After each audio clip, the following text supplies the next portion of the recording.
অবস্থা।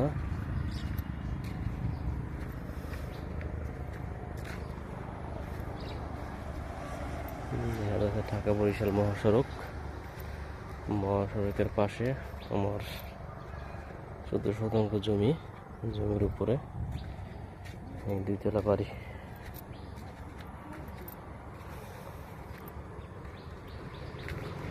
আল্লাহর অশেষ রহমতে এই পর্যন্ত কমপ্লিট করতে পারছি। দেখা যাক আল্লাহ যদি সহায় হোক বাকিটা কবে শেষ করতে পারি। এদিকে আবার পাশেই আছে আপনার